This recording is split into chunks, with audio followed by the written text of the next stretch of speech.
very good. It's probably the best it's ever been. And we are very close to making some very good trade deals, fair trade deals. I didn't want to say good, I want to say fair. Fair trade deals for our taxpayers and for our workers and our farmers. The fuck? And a lot of good things are happening. I think the EU, we're going to be meeting with them fairly soon. They want to see if they can work something out. And that'll be good. And if we do work it out, that'll be positive. And if we don't, it'll be positive also, because we're just thinking about those cars that are in here. We'll do something. But it'll be positive. But again, Mr. Prime Minister, thank you very much for being here. It's good to be here. And can I add this? That the relationship between the Netherlands and the United States is over 400 years old. We are allies, we have always been friends, always been friendly, working closely together. And our talks today will no doubt concentrate on jobs and on security, because the President and I, we are both convinced that as leaders, our prime task is essentially to make sure that our countries are safe and stable, and that we have an economy which is providing the jobs and the future growth for our people. And there are so many opportunities between the United States and the Netherlands to do more, both in the area of security as well as in the area of having more jobs and having more trade and more investments. Already almost 1 million people, 825,000 in the US because of Dutch investments, and 250,000 people in a job because of US investments in the Netherlands. And our aim will be to increase those numbers, to be more successful. So I'm really looking forward to our discussions. That's a great honor. And I will say that I just spoke with the President-elect of Mexico. We had a great conversation, about a half an hour long. We talked about border security, we talked about trade, we talked about NAFTA, we talked about a separate deal, just Mexico and the United States. We had a lot of good conversation. I think the relationship will be a very good one. We'll see what happens, but I really do believe it's going to be a very good one. He had a very excellent election, did, I would say, even better than anticipated. I told him a number of years ago when I saw him campaigning for a different race, frankly, a different year, a different race. I said someday he's going to be the president of Mexico, so he remembered that, and it turned out to be correct. We had a great talk in the morning. During the morning, I interviewed and met with 4 potential justices of our great Supreme Court. They are outstanding people. They are really incredible people in so many different ways, academically and every other way. And I had a very, very interesting morning. So between the President of Mexico and also the I guess you would call him the President-elect, but I think I think he's going to try and do very hard. I think he's going to try and help us with border. We have unbelievably bad border laws, immigration laws, the weakest in the world, laughed at by everybody in the world. And Mexico has very strong immigration laws, so they can help us until we straighten out our immigration laws, which have been bad for many, many years, decades, and we're going to have them taken care of.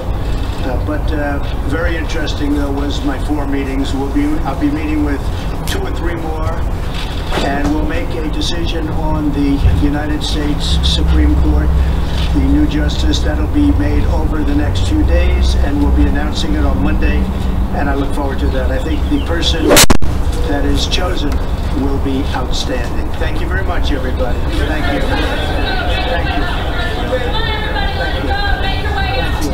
Over the next, I'll be announcing that on Monday. WTO has treated the United States very badly, and I hope they change their ways. They have been treating us very badly for many, many years, and that's why we were at a big disadvantage with the WTO. And we're not planning anything now, but if they don't treat us properly, we will be doing something. Thank you, everybody. Appreciate it.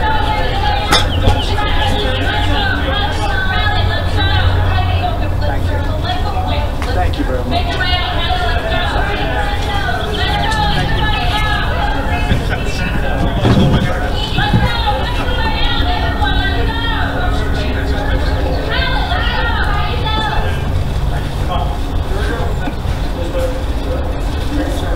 Okay, again, that was the scene just a couple minutes ago. It took us a few minutes to get the tape turned around to show you, but the president there sitting down with the Prime Minister of the Netherlands, who, if I heard right, said to him as the press was shouting out questions there at the end, Is it always like this? Yes, it tends to be at these things. Let's bring back here Carol Lee, Jeff Bennett over there at the White House. Jeff, the president, a couple of pieces of news there. Number one, that he spoke with the president-elect of Mexico this morning, I should say, saying that was a very good call. There could be a good relationship there. Obviously, the president's hardline posture towards the Mexican government, the president-elect of Mexico, his hardline posture towards this administration could make for an interesting relationship with the president saying nice things about it. And also saying that he has now sat down with four potential Supreme Court justice picks, and saying again that pick will be announced next Monday the 9th. That's right, and that is new. We knew the president and his team of advisors had been doing a deep dive into the backgrounds of the top prospects. But here now we've just learned from the president that he has himself talked with at least four of the potential nominees. He says he could talk with another 2 or 3. And of course, just last week he said he had whittled down the list of 25 potential picks to just 5, including 2 women, the president said. The other bit of news came at the very end. The president fielded a question about the World Trade Organization.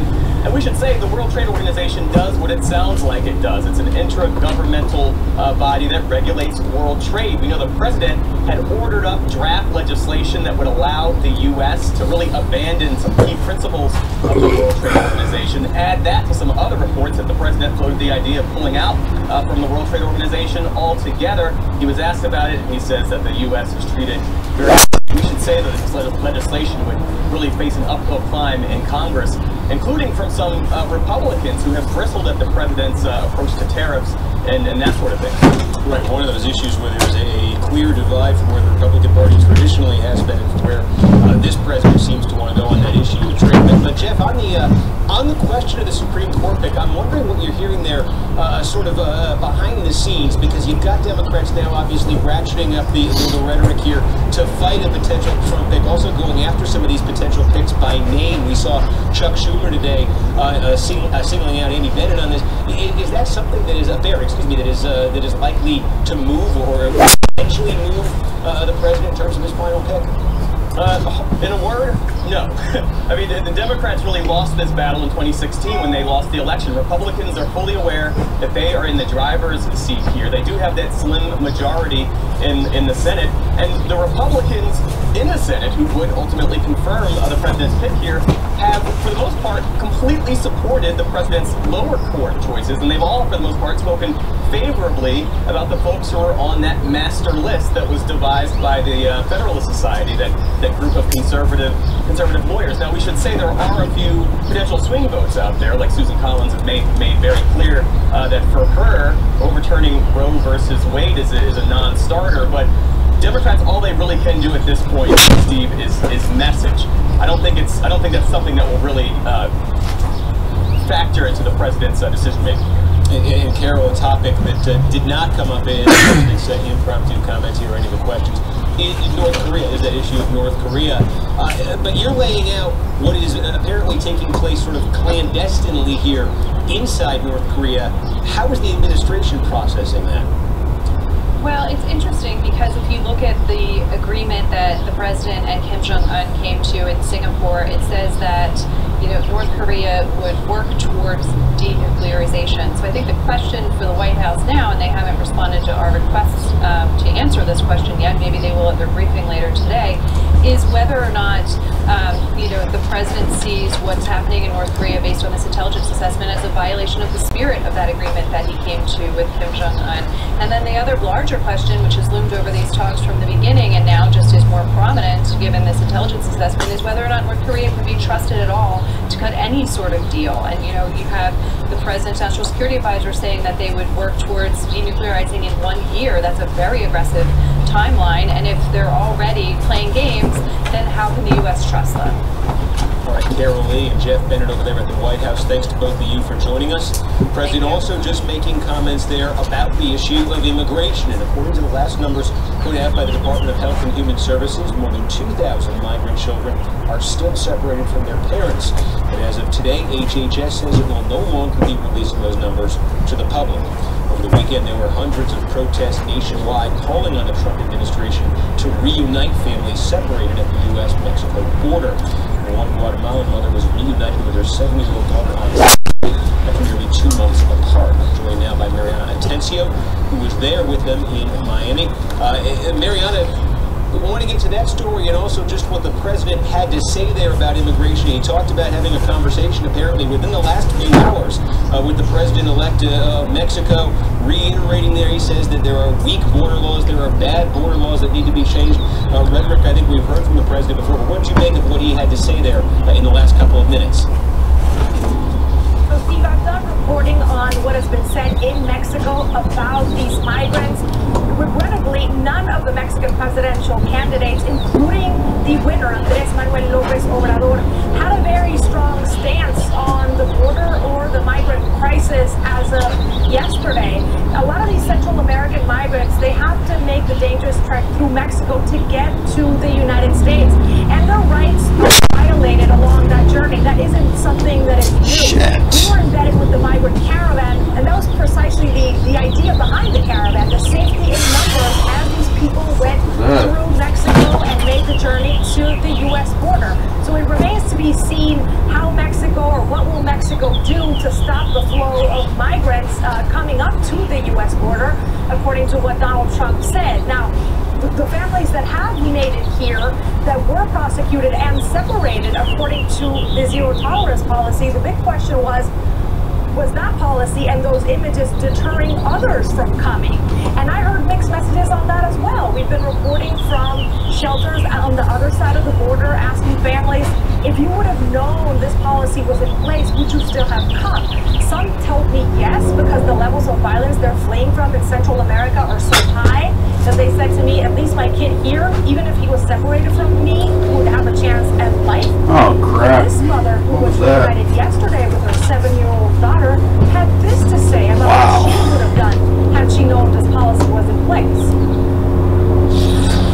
What is your message for so many mothers who are coming here with their children seeking a better life? ¿Tu mensaje para tantas madres viniendo con sus hijos?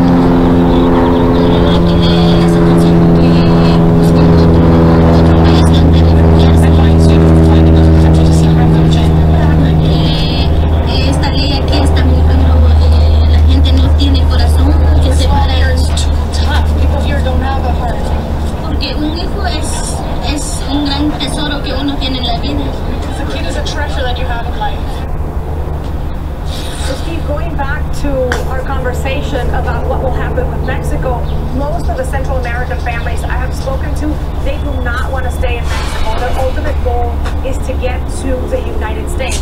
And finally, keep in mind that these people we've heard so much talk about, they are human beings at the end of the day. This mother who I profiled, she was a nurse back in Guatemala. The dad, who is behind bars and will be deported, had a small business selling internet access. So at the end of the day, they leave everything to make it here, and that's the ultimate goal for many of them. Steve?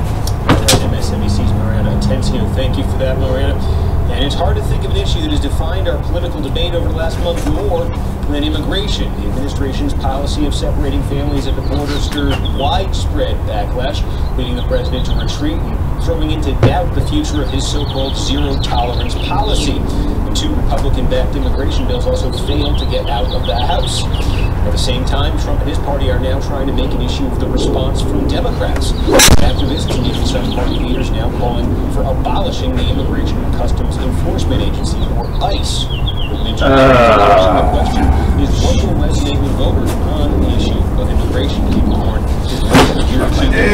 he's also an NBC News and MSNBC political analyst. Matthew Continetti is editor-in-chief of the Washington Free Beacon. David, let me start with you on the polling on this. We can put 2 different polls up here I find kind of interesting to look at. One is just this issue of family separations. We say widespread backlash, and the polling on this was extremely one-sided across the board. 2-to-1 at least, 3-to-1 opposition to the policy here. There you see it on the board, multiple polls right there. But when you broaden it out and ask about the question there behind this so-called zero-tolerance policy, what should this administration, what should this government be doing with families that are found crossing the border illegally? I found this finding interesting as well. The most popular option was detaining the families together, releasing them back to their home country together, as opposed to what we see here, releasing the families into the U.S. for a court date at a later time. That's no choice, the catch and release option. That's the option, the catch and release option. Democrats talk about how this would be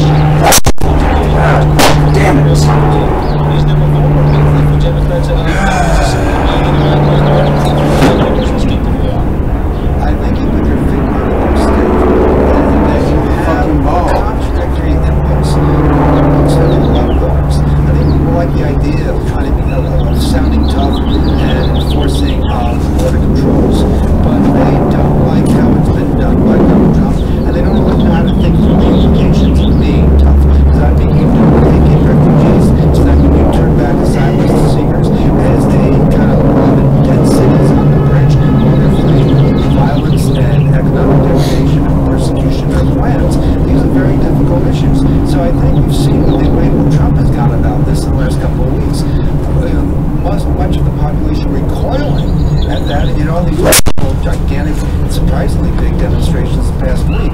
But I do think Trump still has the ability to demagogue on the issue and take advantage of some of these conflicting impulses that people have. Matthew, at the same time, some of the images, some of the stories behind the family separation policy are so vivid, and really just, again, to look at the polling cut across party lines on here, is there an argument to be made that the nature of the family separation policy elevates that to something uniquely damaging to this administration politically? I think you can make that argument based on the speed with which the White House attempted to correct the policy. Now, one could say that they therefore introduced more confusion into what exactly our policy is. But the whole idea that the White House found itself on the wrong side of a 70-30 issue when it came to family separation, and then has been trying its utmost to detain the families together, which is, as you said, the more popular option. For the White House, as long as the conversation, Steve, is about, say, attempts to abolish ICE, that they view as a winning issue. If it goes back to the idea of separating families, then they're on the losing side. Well, speaking of that, I think we can put this up on the screen. Here's one of Donald Trump's tweets on that subject of abolishing ICE, a call that's coming from the left right now. Some Democratic politicians have signed on to. He says the liberal left, also known as the Democrats, want to get rid of ICE. We do a fantastic job and want open borders, crime to be rampant and uncontrollable, make America great again. I'm curious, because this does seem to be gaining a lot of momentum, this concept on the left right now. Is this something you think is going to become widespread among Democratic elected officials in this midterm campaign cycle? Well, I'd be surprised. I mean, I think Trump is easy here. He has an easy case to demagogue and to say there's massive crime. He's been trying to portray an America that's overrun by MS-13 and only the shock troops of ICE are keeping Americans safe. There's nothing at all true about his presentation.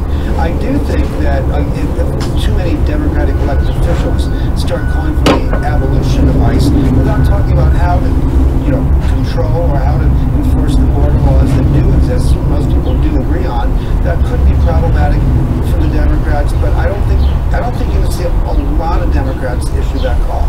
Matthew, I keep thinking back, this is going to sound so dated now, but after the 2012 election, when Mitt Romney lost and the Republican National Committee did this autopsy of why they lost, and they talked about the issue of immigration and their tone of immigration as being a long-term threat to the party's viability in terms of just the country's changing demographics. Obviously, they were able to get Donald Trump elected on the most hardline platform imaginable in 2016, but is there still a longer-term and bigger picture?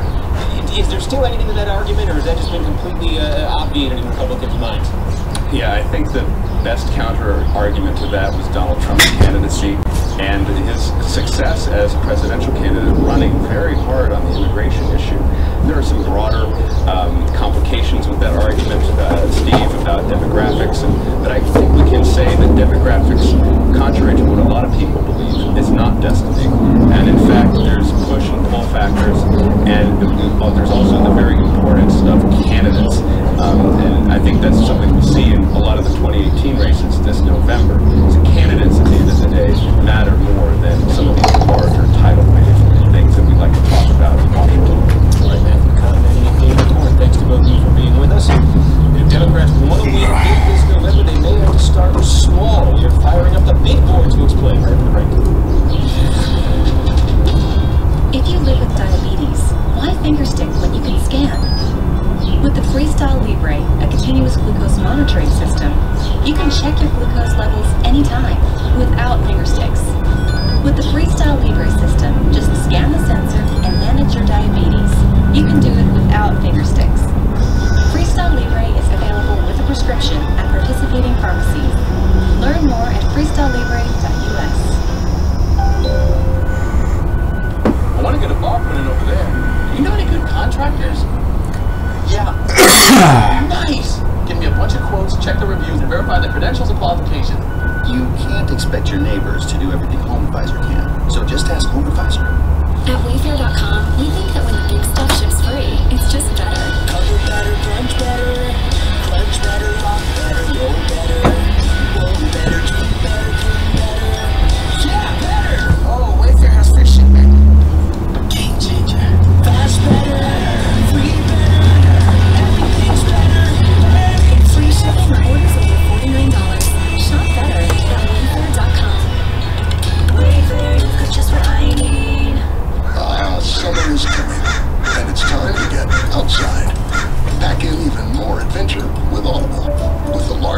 subscription audiobooks, Audible lets you follow plot twists off the beaten track.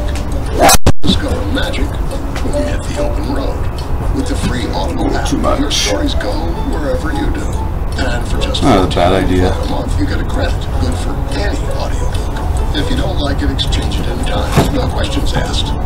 You can also roll your credits to the next month if you don't use them. So take Audible with you this summer. On the road, on the trail, or to the beach. Start a 30-day trial and your first audiobook is free. Cancel anytime and your books are yours to keep forever. No matter where you go this summer, make it better with Audible. Text Summer 17 to 500-500 to start listening today. If you've ever considered getting a walk-in tub, we have great news. No more cold seats. For a limited time, when you purchase a Safe Step walk-in tub, we'll upgrade your order to include our newest feature, a heated seat. That's a $600 value. Free. But that's not all. The new and improved dual hydrotherapy system now has foot massaging jets to help soothe aching feet. And as always, Safe Step walk-in tubs are built to maximize safety, so you can stay in your home and enjoy the comforts of bathing in it. Call the number on your screen now for more information and a free consultation. Our new walk-in tub is affordable and could change your life. Thousands of people just like you are already enjoying the safety and luxury comfort of their Safe Step walk-in tub. Financing is available. So call 1-800-550-0028. That's 1-800-550-0028. You deserve it. Call and get yours today.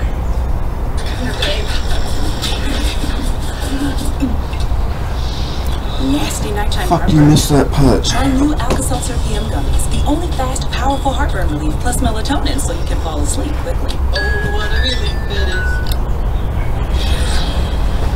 Well, here's a trivia question for you. What do Calvin Coolidge, Grover Cleveland, and Andrew Johnson have in common? Obviously, they were all presidents of but there's something else we're going for here, because before they were all president, at some point in their rise to power, they were all mayors of cities. And these days, maybe that's the answer for Democrats who want to make a name for themselves in the national arena. That would be a departure from recent history, but let me show you why this is something we might be talking about heading forward. So first of all, it has to do with this. They call this Donald Trump's favorite map. Suppose they get copies of this made. This is the county map of the 2016 election. Hillary Clinton blue, Donald Trump red, and you see there's more than 3,100 counties in the country, and the lion's share of them overwhelmingly red. You look at this map and you say, my God, America is just overwhelmingly Republican, and what you see is that the Democratic support really is concentrated in these metropolitan areas, in cities, the immediately surrounding suburbs,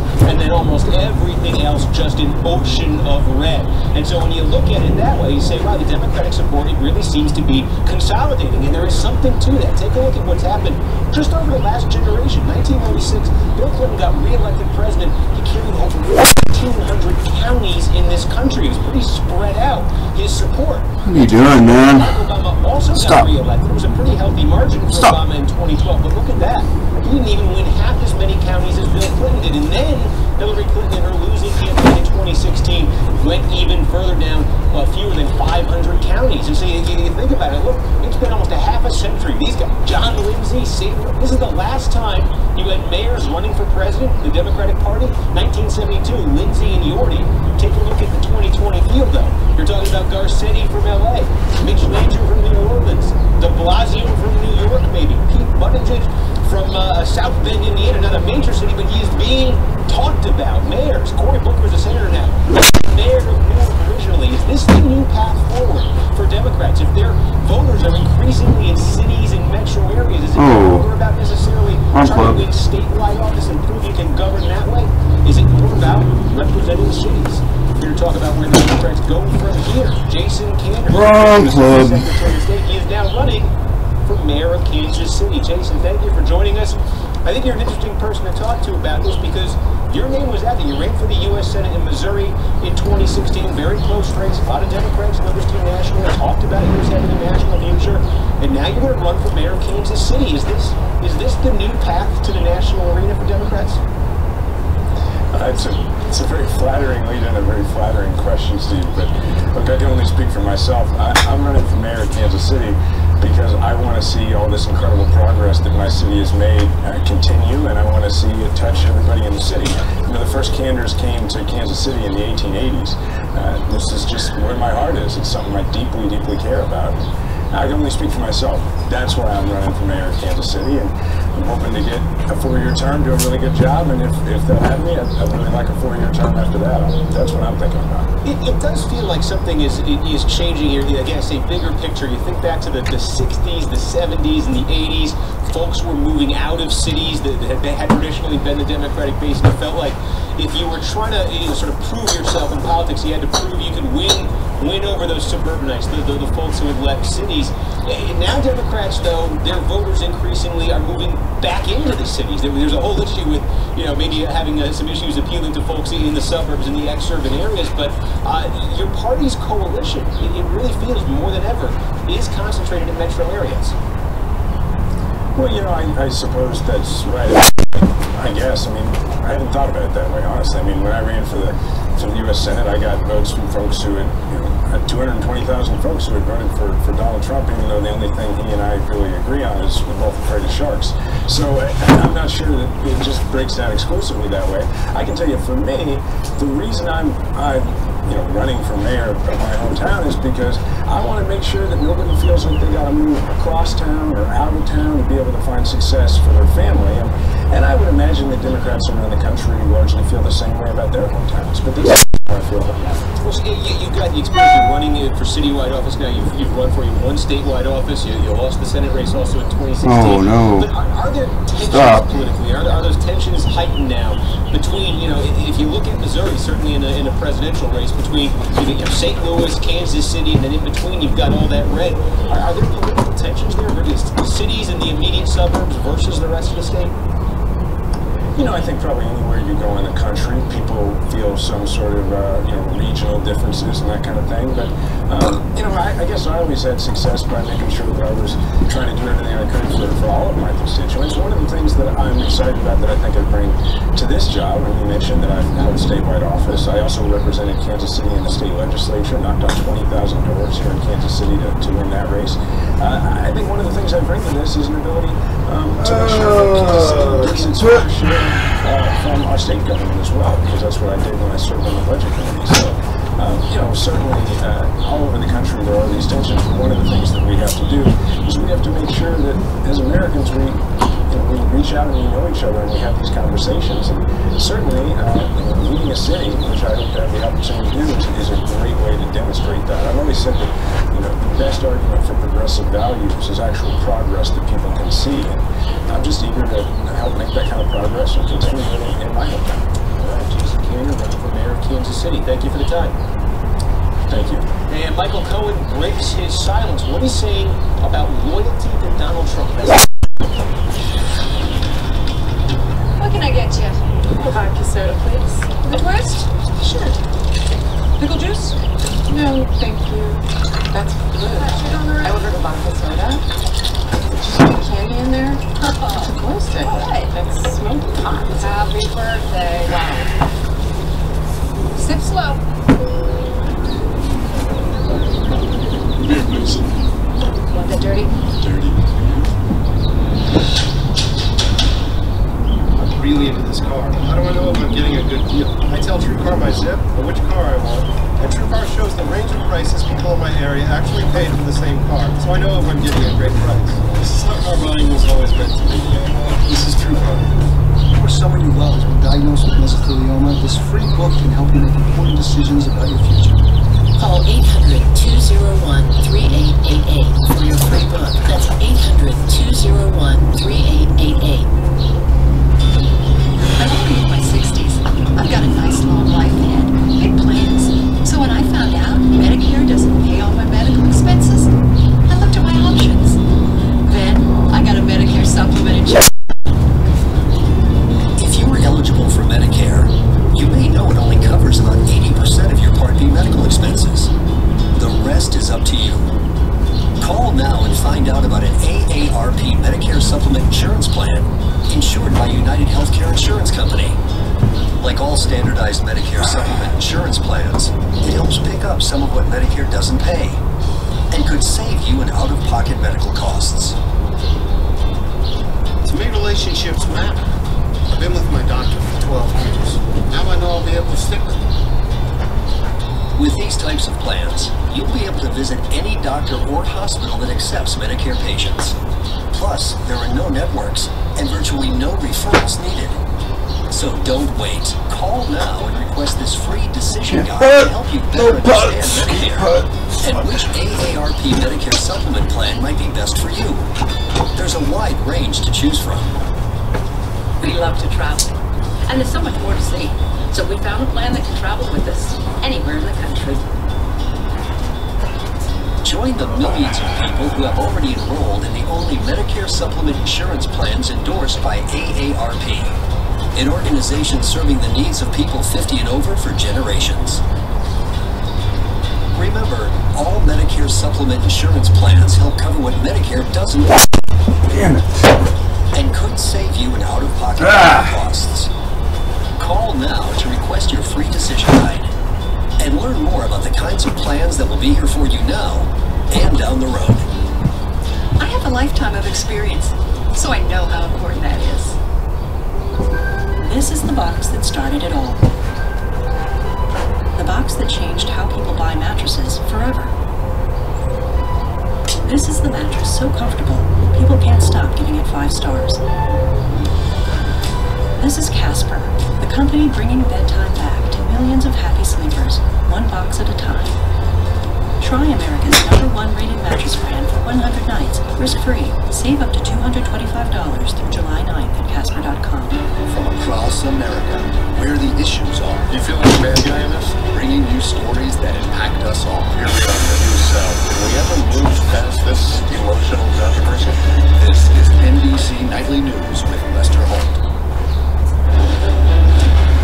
Well, 12 boys and their soccer coach have been found alive a week after they went missing in a cave in Thailand. New video appears to show all are alive and alert. Boys all aged somewhere between 11 and 16. The rescue mission had been hampered late last week after at least 3 rescuers appeared to have suffered shocks, according to the Associated Press. But again, the headline here is a good one. All the boys and their coach have been found and they appear to be okay. Meanwhile, other big news today in the world of politics. President Trump's longtime personal attorney, Michael Cohen, is speaking out for the first time since the FBI raided his home and his office back in April. He told ABC News, quote, "My wife, my daughter, and my son have my first loyalty and always will. I put family and country first." Before this interview, Cohen had been vocal about his loyalty to Donald Trump. Here he was in an interview with Fox early last year. I will do anything to protect Mr. Trump, the family, now Vice President-elect Pence, as well as the campaign. And as recently as this April, Cohen tweeted, quote, "I will always protect our POTUS, President of the United States, Donald Trump, hashtag MAGA." So what could this shift in tone signal both to the president and to the special counsel, Robert Mueller, joined now by MSNBC's justice and security analyst and former DOJ spokesperson Matthew Miller. Matt, the words are chosen, it seems, intentionally here to deliver some kind of a message. The question is, what's the message? You know, I think there are 2 things that Michael Cohen was trying to accomplish here. You know, if you've ever known, Steve, anyone who's the target of the subject of a high-profile investigation like this, the pressure of the investigation weighs on them, but so does the constant barrage of press coverage. You'll often hear people say, look, I want to tell my story. I'm being unfairly maligned here. Michael Cohen has gotten a lot of bad press coverage. I think one thing he wanted to do was just a little bit of image rehabilitation. I doubt that'll be terribly successful, but it probably is something he wanted to at least try.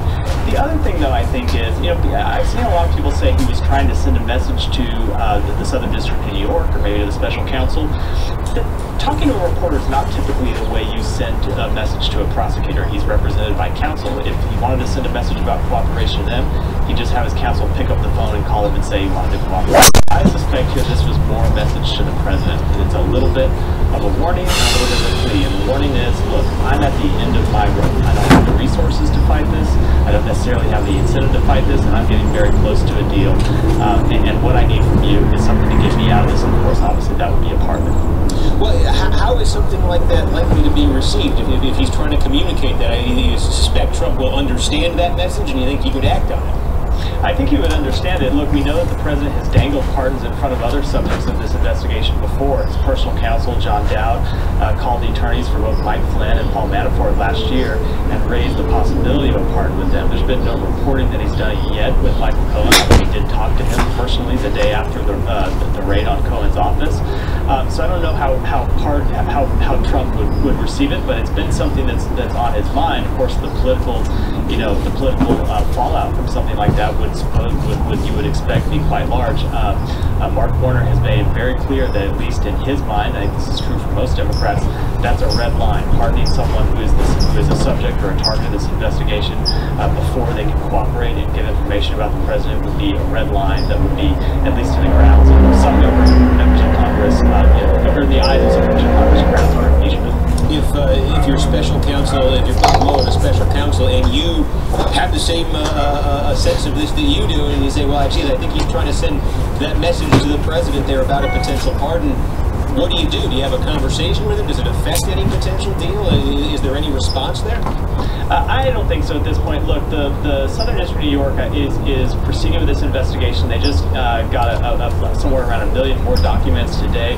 There's a deadline in that case for Cohen's team to submit to the special master their preference for how to handle other documents by this Thursday. So I think we're getting close to the point where they're going to have all the documents they need in the case. And at that point, that's when you'll see them start to move forward either towards an indictment or towards going to Cohen's team and saying, look, these are the charges we're likely to pursue against you. It's time for you to come in and make a deal. So I doubt anything that Cohen did in this interview short circuits that process, which I suspect we're very near moving forward to anyway. So that's interesting, just in terms of that possibility there of a pardon. If there was going to be something on that front, it would have to be in this very narrow window then, I guess. Well, here's the thing. You can pardon someone in advance, but if you were going to do it, and we should set aside the fact that this would be such a disruptive thing, potentially fatal to the presidency. If you were going to do it, you'd want to do it before Michael Cohen sat down and had his proper session and told prosecutors everything he knows. All right, Matthew, thank you for joining us.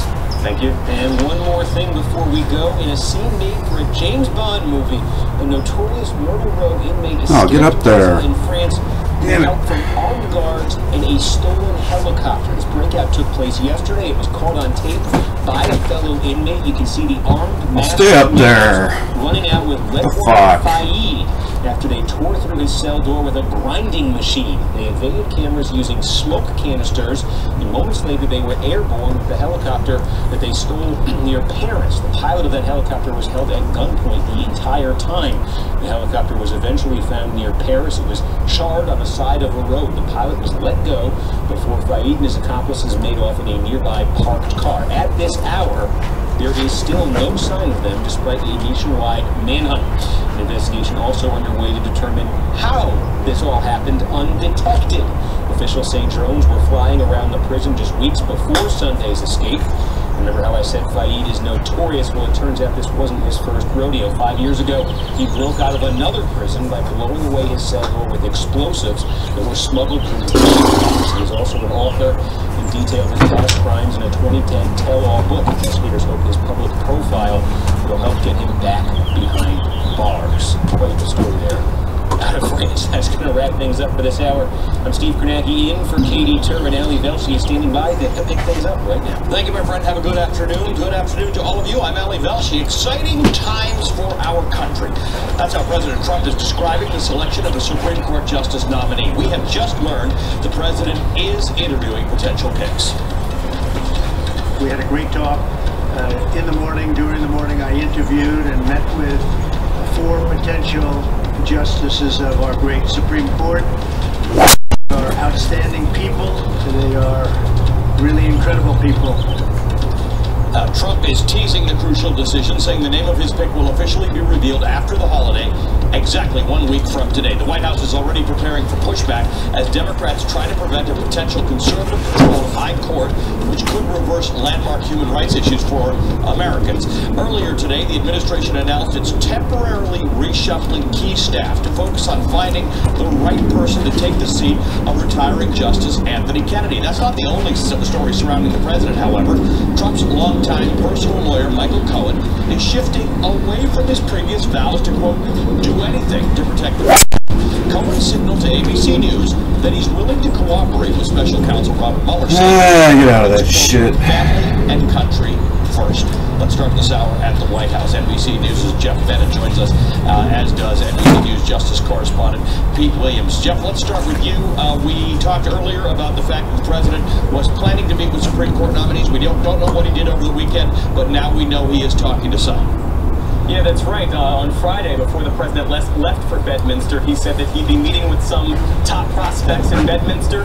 Not clear that happened, but now the president is saying he has met today with 4 finalists, and he's set to meet with another 2 or 3. Here's a bit more of what the president said in just the last hour now.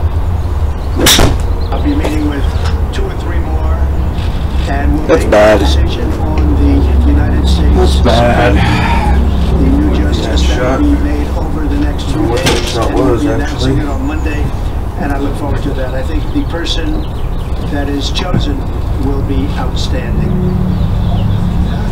And on this issue, the president, as we know, is known for making impulsive decisions, but I'm told that he is taking very seriously the counsel that he's getting from Don McGahn. He's the White House counsel who's overseeing the overall vetting and selection process, but also Leonard Leo. He's the head of the Conservative Federalist Society. It's a group of conservative lawyers, and he, as you well know, is the one who came up with the overall master list of 25 names that the president is picking from to ultimately settle on his nominee. Now, Jeff, what about this? Actually, I'll come back to you in a second about this. Let me ask Pete. Pete, what is this vetting process likely to look like? The president is interviewing people, but fundamentally no one the president is interviewing otherwise wouldn't have been or won't be vetted by, as Jeff just mentioned, the Federalist Society, where Leonard Leo is from, or the Heritage Society, groups like that. Right, so just technically speaking, Leonard Leo has actually taken a lead from the Federalist Society to do this work on behalf of the White House, but the vetting is in 2 phases. It really refers to looking back through the judge's writings. Now, in some cases, this is a tall task. Brett Kavanaugh, who's on the D.C. Court of Appeals, has written something like 295 opinions, but Amy Barrett, Amul Fahar have been on the Court of Appeals for only about a year. They have lower court decisions, at least one of them does, to look at, but it's basically, that's what the vetting is. It's looking back through their previous opinions. Do they have the kind of view of the Constitution that the President and Don McGahn like? Now, the second part of it is, I'm not sure how to get this done in time, is what the FBI does in terms of a background investigation. They have a bit of a head start here, though, because they're all appeals court judges, so they've been through this at least once. So it's not like they have to start from scratch, but this still is compressing the time frame pretty dramatically. And remember that the White House is going to try very hard to misdirect us a little bit, because remember how the president unveiled the choice of Neil Gorsuch in a primetime appearance, and we weren't actually sure who it was until half an hour or so beforehand, when he was introducing Neil Gorsuch to the senators. So I'm sure the White House will want the same kind of drama this time. Jeff, one of the White House reshuffling staff to get the right pick, do we know what that means? Well, it just means that they've assigned a core group of people to focus on this specific task. The president and his team here are really playing from the same playbook that brought about the swift confirmation of Neil Gorsuch last year. So you have Raj Shah, who I think some people might remember. He's briefed the press in Sarah Sanders' absence a few times. He's a deputy White House press secretary. He's going to take over the lead communications role. And then you have a staffer named Justin Clark, who works in the Office of Public Liaison. So he's going to reach out to all the key constituency groups. And then that entire team will be led by Don McGahn, the White House counsel. So this is a fairly compressed timeline, but one reason for the rush is that Republicans want to get this done before the midterm elections because if Democrats make any gains in the Senate, it could complicate, potentially derail the president's pick. Yeah. All right, Jeff, thanks very much. Pete, thanks to you as well. We will be talking lots on this topic, especially the next week. One man who may know the president better than just about anyone is finally talking. This is Michael Cohen, whose longtime relationship with Donald Trump can be described as political fixer. Attorney. Cohen may know whatever information the president may want to keep quiet. This morning he sat down with ABC's George Stephanopoulos. The interview wasn't on camera. In it, Cohen reportedly said he puts his family above everything else when it comes to whether he'd consider a deal. Quote, "My wife, my daughter, my son have my first loyalty and always will. I put my family and country first." For more on Cohen, I'm joined by NBC's Jonathan Allen. He covers national politics for us online, and Danny Savalas, our legal analyst. Thanks to both of you. Jonathan, let's start with you. The distinction is interesting. I put my family and country first. ... Maybe not Donald Trump, because the impression most people have as he relates to Donald Trump is this guy is as loyal as they get. And that's the if his country and his family come first, that President Trump is somewhere lower on that list, and the interests of his family and country are necessarily different from the interests of President Trump. There's been all this speculation about whether Michael Cohen will quote-unquote flip on President Trump, some of it coming from Trump allies. All of that suggests that there's something for him to flip on. This is somebody the president should be worried about, not only because of this interview this morning, but because Michael Cohen has had access to Donald Trump for years and years, and as we know from the past, it's a prosecutable offense. The politics of any possible criminal or even shady activity by the president that Michael Cohen sheds light on could be politically damaging. Vice President fucking bastard. That he committed when he was governor of Maryland, forcing him to resign that office. Danny, talk to me about why Michael Cohen's even talking right now. He has had some changes. He's got a different lawyer involved. He does, and I think this is a really clever tactic, this interview, because if you look at it, if you sift through it, he didn't admit anything of substance. He didn't go to any of the facts. Instead, he attempted to humanize himself, to put out there that, listen, I am loyal to my country, to my family. I have respect for the prosecutors, respect for the FBI.